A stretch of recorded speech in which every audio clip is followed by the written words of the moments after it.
Hello বাবা, তুমি আজকে দেখতে থাকো মা আমার সাথে কি আচরণটা করে।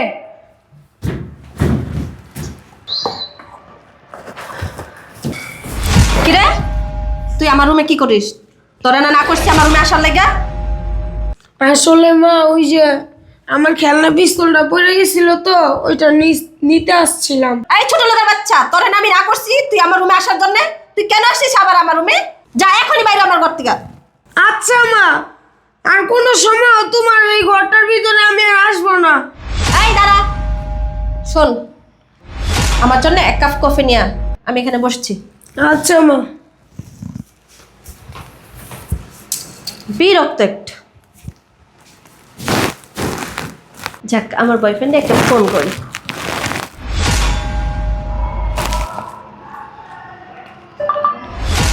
হ্যালো জান পাখি, বাসায় কেউ নাই তো, আমার হাজব্যান্ড অফিসে গেছে। তুমি তো ভালোভাবে জানো এই টাইমে অফিসে থাকে। তো তুমি একটু আসবা, একান্তভাবে তোমার সাথে আমি সময় কাটাবো। হ্যাঁ, তাড়াতাড়ি এসে পড়ো। আরে আমার ছেলেটা আমি পাঠিয়ে দিচ্ছি আমার রুমের থেকে। হ্যাঁ, একটু তাড়াতাড়ি আসো। আচ্ছা ঠিক আছে, রাখি। কি রে, তোর এক কাপ কফি আনতে এত সময় লাগে? কই তুই? তাড়াতাড়ি আয়। এই যে মা কফি। আচ্ছা শোন, তোরে যা বলতেছিলাম, আমার কাপড় চোপড়গুলো বাথরুমে আছে, আর স্টোর রুমগুলো সবগুলা সাফ করবি, থালি বাসন ধোবি। মাছ আছে, মাছগুলো সবগুলা ভাইজা রাখ, আমি আসতেছি। আচ্ছা মা।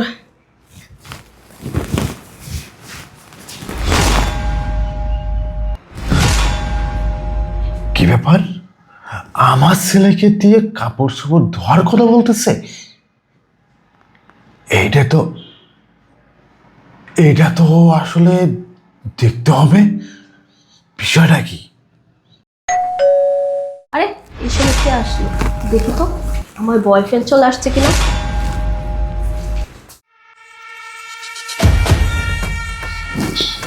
জানো বেবি, আমার সব সময় ইচ্ছা করে তোমার কাছাকাছি থাকি। এটা তো আমার স্ত্রী।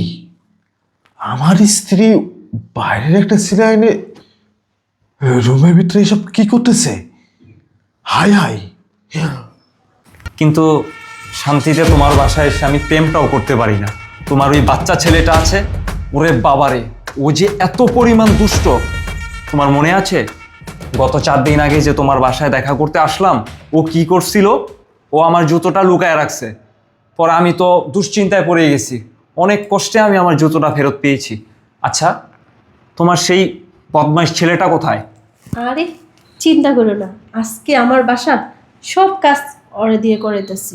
বাহ, চমৎকার! তুমি তো খুব ভালো কাজ করেছো। হ্যাঁ, এভাবেই ওকে বাসার সব কাজকর্ম করিয়ে নিবে, তাহলে আর দুষ্টুমি করার কোনো সুযোগ পাবে না। আর তোমার খিদে পেয়েছে, তুমি আমাকে বলতে, আমি আসার সময় তোমার জন্য খাবার নিয়ে আসতাম। বিশেষ করে তোমার পছন্দের কাচ্চি বিরিয়ানিটা আমি নিয়ে আসতাম, তুমি আমাকে বলতে। আরে থাক, আমার বাসায় তো রান্নাই করছে, আমার ছেলেটাই রান্না করছে। রান্না হলে তুমি আর আমি একসাথে খাবো, আর দুজনে আবার রোম্যান্স করবো। আচ্ছা ঠিক আছে, সেটা না হয় করলাম। একটা কথা, ও কি ভালোভাবে রান্না করতে পারে? হ্যাঁ, সব পারে। আমি তারে সব করতে বলছি, সে সব করবে। এগুলো নিয়ে ভাবতে হবে না তোমার। না, আমার সন্দেহ হচ্ছে, কারণ তুমি তো ওকে সবসময় বকাঝকা করো। যদি দেখা গেল ও লবণ বেশি দিয়ে ফেললো, অথবা ঝাল বেশি দিয়ে ফেললো, অথবা মাছ গোস্ত ভালোভাবে সেদ্ধ করলো না, এইটুকু একটা বাচ্চার রান্না কি খাওয়া যাবে? আরে না, সে আমাকে অনেক ভয় পায়।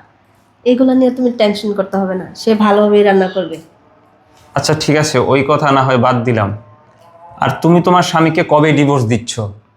হ্যাঁ, তাড়াতাড়ি ডিভোর্সটা দিব।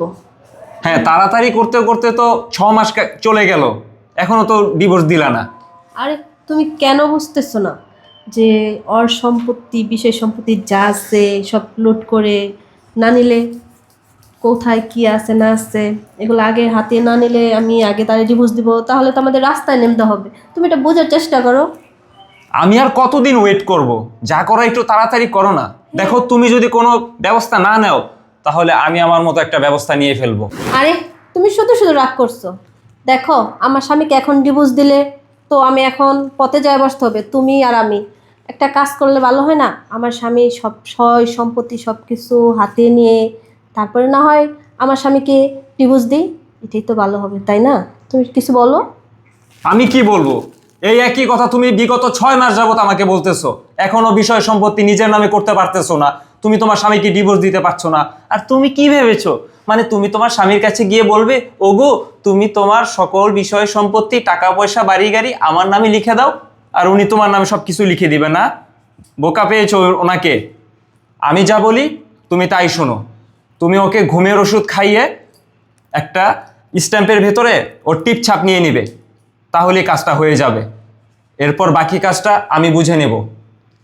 আচ্ছা ঠিক আছে, সমস্যা নেই, তুমি যেভাবে বলবে আমি সেভাবেই করব। হ্যাঁ আমিও তো চাই যে তুমি আমার তাড়াতাড়ি হও। তুমি বোঝার চেষ্টা করো, তুমি শুধু শুধু কেন রাগ করতেছো? রাগ করবো না তো কি করব? তুমি কি বোঝো না তোমাকে ছাড়া আমি একটুও থাকতে পারি না? সব সময় আমি তোমার কাছে থাকতে চাই, আমি তোমাকে অতি শীঘ্রই আমার আপন করে নিতে চাই, তুমি বোঝো না? হ্যাঁ তুমি চাও, আমি কি চাই না? অবশ্যই আমিও চাই। আমি তোমাকে ভালোবাসি দেখে তো আমার স্বামীর আওলে তোমাকে আমি ডেকে আনি আমার বাসায়। হ্যাঁ সেটাই, কথা তো অনেক বললাম, চলো না আমরা একটু রোম্যান্স করি। মা, সব রান্না বান্না সব কাজ শেষ করে ফেলেছি। ছোট লোকের বাচ্চা তুই, তোরে না আমি না করছি তুই আমার পারমিশন ছাড়া আমার রুমে আসার জন্য? এখনই বেরিয়ে যা, যা। না না, আমার ছেলেকে এখান থেকে বের করে দিল, তাহলে নির্ঘাত এই রুমের ভিতরে ওরাই কোনো কিছু করবে। এই বিষয়টা আমার দেখতে হবে। আমি দেখতেছি আমার স্ত্রী অন্য একটা ছেলে এনে আমারই বাসায় আমারই রুমে, সেটা দেখতেই হবে। আরে আঙ্কেলটাকে আজকে আব্বু আসুক, আব্বু আসলে আব্বুর কাছে তোমার ব্যাপারে সব কথা আমি বলে দিব। কি বলতেছস তুই? তোর বাবারে তুই সব কিছু বলে দিবি? দাঁড়া, আমি তোর ব্যবস্থা নিতেছি। তোমার এই ছেলেটা অনেক বদমাইশ হয়ে গেছে, বুঝছো? তুমি তোমার এই ছেলে আর স্বামীকে দ্রুত এই বাসা থেকে বিদায় করো। কি ব্যাপার, বাবা কি অফিস থেকে এগুলা কিছুই দেখতেছেন না? বাবা যদি অফিস থেকে এগুলা দেখতো তাহলে তো এতক্ষণ বাসায় চলে আসতো। হয়তো বাবা চলে আইছে।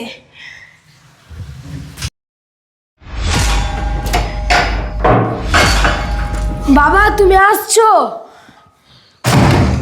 হ বাবা, আর তোর বাবা চলে আসে বাসায়। তোর মাকে কিভাবে উচিত শিক্ষা দিতে হয় সেটা আমি দিচ্ছি, তুমি কোনো ভয় পেও না, আস আমার সাথে। আমার কিন্তু একদম সহ্য হচ্ছে না, ইচ্ছে করছে দুটোকে আমি খুন করে ফেলি। আরে তুমি কেন রাগ করতেছো? রাগ করবো না তো কি করব? শান্তিতে একটু প্রেমও করতে পারতেছি না। ও তো ছোট মানুষ, আমি তো দেখো তোমার সামনে আমি বকাঝকা করলাম। ও ছোট মানুষ?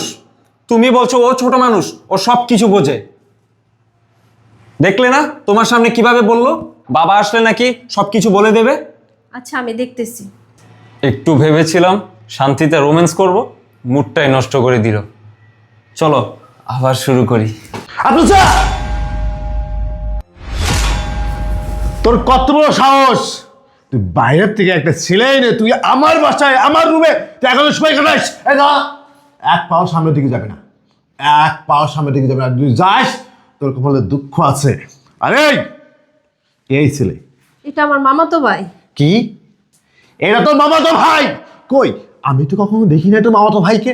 কই, আমি তো তোর বিয়ে তো দেখি না তোর মামাতো ভাইকে। তাহলে আজকে কেন আমার বাসায় তোর মামাতো ভাই? আর এই মামাতো ভাই কোথেকে আনছিস তুই? ওই বাইরে ছিল, ওই আমার বিয়েতে আসতে পারে নাই তো এই কারণে আজকে নিয়ে আসছি। তোর মামাতো ভাই সবগুলোকে আমি চিনি, তোর মামাদেরকেও আমি চিনি, আর আজকে তুই বলতেছিস তোর এটা মামাতো ভাই? ইম্পসিবল, কখনো সম্ভব না, এটা কখনো হতে পারে না তোর এটা মামাতো ভাই। আর তুই এখন বলতেছিস তোর মামাতো ভাই? তুই কি মনে করস আমি কি সব কিছু জানি না? আমি সব কিছু জানি। তোর কত বড় সাহস, তুই আমার ছেলেকে দিয়ে তুই সব কাপড় চোপড় ধোয়াস? এই এই তুই জানিস না, তুই জানিস না আমার একমাত্র ছেলে? তুই জানিস না সে আমার খুব আদরের ছেলে? আমি যখন অফিসে চলে যাই তখন তুই বাসায় এই ছেলেকে আইনে সময় কাটাস আর আমার ছেলেকে দিয়ে সব কাজ করাস। এই কি ভাবছস তুই? কি ভাবছস আমি কি কোনো কিছু জানি না তাই মনে করছস? আমি সব কিছু দেখছি, সব কিছু জানি। আরে তুমি যা ভাবতেছো তা না, আর তুমি এত কিছু কিভাবে জানো? আমি যা ভাবতেছি তা না তাহলে কোনটা তুই আমাকে বল, তোর মুখ থেকে আমি শুনি। বাবা, আর মার উপরে অত্যাচার করো না। যত কিছু হোক সে তো আমার মা। মার পায়ের নিচে সন্তানের বেহেশত। যত কিছু হোক আর এরকম করো না, আমার কষ্ট লাগে। দেখ দেখ তুই শিক্ষা নে। তোরই ছেলে তোরই সুপারিশ করতেছে আমার সামনে যে মাকে তুমি বকাঝকা করো না, সে তোমার মা, আমার মায়ের পায়ের নিচে আমার বেহেস। আর তুই সেই ছেলেকেই তুই সব কিছু খাস, নির্যাতন করিস। এই আর কি করিস তুই? আর তুই কি করিস? প্ল্যান করিস, আমার মেরে ফেলার প্ল্যান করিস, আমাকে দিয়ে আমাকে মেরে তুই। বাবা, মার কোনো দোষ নাই, সব দোষ ওই আঙ্কেলের। ওই দুষ্ট আঙ্কেল। অফিসে গেছি, তুমি যতবার অফিসে গেছো ততবার এই আঙ্কেল আইসা আমারে মারছে, আমারও বকাঝকা করছে। তোরে আমি দেখতেছি পরে, তোরে আমি এক মুহূর্তের জন্য ছাড় দিব না। তোর কত বড় সাহস, তুই আমার স্ত্রীর সাথে তুই সময় কাটাস, আমার স্ত্রীর সাথে প্ল্যান করিস। আর হ্যাঁ, তুই কি প্ল্যান করিস? তুই কি প্ল্যান করলি আমাকে মেরে ফেলে? আমার এই বাড়ি, আমার গাড়ি, আমার ফ্যাক্টরি, আমার সব কিছু তুই তোর নিজের নামে নিয়ে এই ছেলের সাথে তুই পালাই যাবি? এই তোর কোন জিনিসের কমতি দিয়েছি রে আমি? কোন জিনিসের অভাব দিয়েছি আমি? তোর আজকে বলতে হবে। তুই যখন যেটা চাইছস তখন সেটা আমি তোকে দিয়েছি, আর তুই না আমাকে মারার প্ল্যান করতেছিস। এই তোর কি অসুখে রাখছি? এই তোর কি অযত্নে রাখছি? তোর তো আমি যত্নে রেখেছি। আর তোর একটা বোঝা উচিত, তোর ঘরে একটা ছেলে আছে, তোর ঘরে একটা ছেলে আছে। এই ছেলেকে রেখে তুই অন্য জায়গায় প্ল্যান করে চলে যাওয়ার। এই তুই তো আমাকে বলতে পারতি তোমার সংসার আমি আর করবো না, তোমাকে আমার ভালো লাগে না। তুই তো আমাকে বলতে পারতি, তুই তো আমাকে বলতে পারতি যে তুই গোপনে একটা প্রেম করতেছস, তোর প্রেমিক আছে। তুই তো আমাকে বলতে পারতিস তুই একটা ছেলেকে ভালোবাসিস, তাহলে না বলে তুই আমাকে মেরে ফেলা প্ল্যান করতেছিস। এই কথার উত্তর দে। তুমি এত কিছু কিভাবে জানো? আমি তো জানবোই, আমি জানবো না? তোর কি মনে হয়, তোর কি মনে হয় যে আমি তোর কোনো খোঁজ খবর রাখি না? আমি যখন অফিসে চলে যাই না তখন আমি সব খোঁজ খবর রাখি, আমার ছেলে কি করতেছে, আমার স্ত্রী কি করতেছে ওই বাসায়। ওই দেখ, ওই দেখ, দেখ ন্যায় বাবা, এই দেখ ফোন, এই ফোনে সব ভিডিও আমি দেখেছি, আমি সব কিছু দেখেছি। তুই আমাকে মেরে ফেলার প্ল্যান করতেছিস, অন্য ছেলেকে আইনে তুই বাসায় সময় কাটাচ্ছিস, সব কিছু আমি দেখছি। আমি না কখনো ভাবতে পারি নাই, আমি কখনো ভাবতে পারি না আমার প্রিয় মানুষটা আমাকে দিন শেষে মেরে ফেলার প্ল্যান করতে পারে। আমি কখনো ভাবতে পারি নাই যে মানুষটাকে আমার জীবনের ছাড়াও বেশি ভালোবাসতাম, ওই মানুষটাই আমাকে মেরে ফেলার প্ল্যান করতেছে। আমি এটা কখনো ভাবতে পারি নাই। আর তোদের মতো মারি না, স্বামীকে মিষ্টি কথা বলে না স্বামীকে দিন দুপুরে চবল মারবি, এটা আমি আগে বুঝতে পারি নাই, আমি এখন হারে হারে টের পাচ্ছি।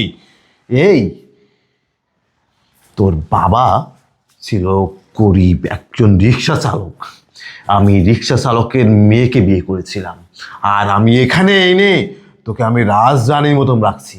আর রাজরানীর মতন দেখে আসছে তুই সেই স্বামীকেই তুই মেরে ফেলার প্ল্যান করতেছিস। এই তুই যখন যেটা চাইছিস, তুই যখন যেটা বলছস যে আমার 1 লাখ লাগবে, 2 লাখ লাগবে, 3 লাখ লাগবে, তখন সেটা আমি দিয়েছি। আর আজকে সেই স্বামীকেই তুই মেরে ফেলার প্ল্যান করে তুই এই ছেলের সাথে পালাই যাওয়ার প্ল্যান করতেছিস। আমাকে ছি। আমাকে বলবো যে না, আমাকে আরেকটা বার সুযোগ দাও। বাবা, বুঝতে মাকে পারিনি। শেষবারের মতন মাফ করে দাও। বাবা, যে নারী না একবার তার স্বামীকে চবল দেয় না, ওই নারী কখনো চুপ থাকতে পারে না। ওই নারী যখন সুযোগ পাবে তখন আবারও চবল দেওয়ার চেষ্টা করবে। আমি আর দ্বিতীয়বার এই সুযোগ তাকে দিতে চাই না। ও তো একটা বেয়াদব। ও যদি আজকে যদি বেয়াদব না হতো, ও যদি আজকে জঘন্য না হতো, এই প্ল্যানটা ও কখনো করতে পারতো না। এই তোর তো বোঝা উচিত, তোর ঘরে একটা সন্তান রয়েছে। ছি ছি। বাবা, মার বদলে আমি তোমার কাছে মাপ চাইতেছি, তবু আমার মাটারে শেষবারের মতন মাফ করে দাও। শোন, আমি তোকে বলছি না তোর মাকে নিয়ে আমার সামনে সুপারিশ করবি না, কারণ তোর মা যে কাজটা করছো না, এই কাজের কখনো ক্ষমা হয় না। এটা অন্যায় করছে, অন্যায়। আমি তাকে না, এই অন্যায় না আমি কখনো মাফ করব না। তুই মাফ করতে পারিস, তুই তোর মাকে নিয়ে থাক, কিন্তু আমি তোর মাকে নিয়ে না আর সংসার করব না। তুই কি বলবি বল আমাকে? তুই তোর মার সাথে থাকবি নাকি আমার সাথে থাকবি? তুই বল। আমাকে আর একটা বার সুযোগ দাও, আমার সন্তানের মুখের দিকে তাকায়া। আমি আর কখনো এরকম করব না। তোকে যে আমি আরেকবার সুযোগ দেব, তুই দ্বিতীয়বার যে এই ভুলটা করবি না, এর কি গ্যারান্টি আছে? তুই আমাকে বল। বুঝার চেষ্টা করো, আমি আমার সন্তানের মুখের দিকে তাকায় আমি আর কখনো এসব করব না। আমি বুঝতে পারিনি। তুই যেহেতু বুঝতে পারিসনি, তাহলে তোর এই বোঝাটা আগে বোঝার প্রয়োজন ছিল যে আমার ঘরে একটা সন্তান আছে, তার মুখের দিকে তাকায় আমি এই অপরাধটা না করি। তারপরেও তুই সেই অপরাধটা করছস। তুই আমার ছেলেকে দিয়ে কফি বানাইতে দিছস, আমার ছেলেকে দিয়ে কাপড় ধোয়াইছস, আমার ছেলেকে দিয়ে বাসার সব ধরনের কাজ তুই করাইছস। আরে তোর কি লজ্জা নাই? তোর কি শরম লাগে না? এই তোর বাড়ি কি বাবা মা নাই? তোর বাড়ি কি বোন নাই? এই তোর বোনের সাথে যদি আজকে এই কাজটা অন্য কোনো ছেলে করতো, তাহলে তুই কি করতিস? এই কি করতিস বল? আজকে যদি তোর বোনকে নিয়ে যদি কোনো ছেলে পালায় যেত, তাহলে তুই কি করতিস বল আমাকে? কোনো কিছু বলার তো মুখ এখন তো থাকবে না, কারণ তুই এখন ধরা খাইছিস। আর তোদের মতন ছেলেদেরকে না আমার চেনা আছে। তোরা বাটপার, তোরা জঘন্য। তোরা কি করস? বল ওকে টাকাওয়ালা কোনো বউকে টার্গেট করিস, টার্গেট করে তার ইজ্জত সম্মান সব কিছু লুটে পুটে নিস, অবশ্যই টাকা পয়সা নিয়ে না তোরা পালাই যাস। তোরা না, তোদেরকে আমার চেনা আছে। আর হ্যাঁ, যদি কোনো নারীকে বিয়ের পরে অন্য কোনো ছেলে ভালোবাসে না, তাহলে তাকে বিয়ে করার জন্য ভালোবাসে না। তাকে বিয়ে করার জন্য কোনো ছেলে ভালোবাসে না, তাকে ভালোবাসে শুধুমাত্র তার দেহ ভোগ করার জন্য। এই দেহটা যতদিন আছে না, ততদিন তোকে ভোগ করবে। এই দেহ যখন শেষ হয়ে যাবে, তখন থেকে না ডাস্টবিনে ছুঁড়ে ফেলে দিব। তোদের মতো অনেক নারী আছে, তোদের মতো অনেক নারী আছে, ঘরের স্বামী থাকার পরেও না অন্য কোনো ছেলেদেরকে না পছন্দ করে, অন্য কোনো ছেলের সাথে না এখন তো সময় দিতে পছন্দ করে। এগুলো তারা বোঝে না যে দেহ যতদিন আছে ততদিন সে আমাকে ভোগ করবে। দেহ যখন শেষ হয়ে যাইব না, যখন তুই বড় হয়ে যাবি না, তখন তোকে আর না ভালো লাগবে না। ছি, জঘন্য। তোদের মতো নারীদেরকে আমি ধিক্কার জানাই। বেরো আমার বাসা থেকে, আমার বাসা থেকে তুই বেরো। তোর মুখখানা আমি আর দেখতে চাই না যে আমার এখানে তোর মতো নারী আমার সামনে থাকুক। যা বেরো। আর হ্যাঁ, তোকে বলতেছি যা, তুই একে বিয়ে করে সংসার কর।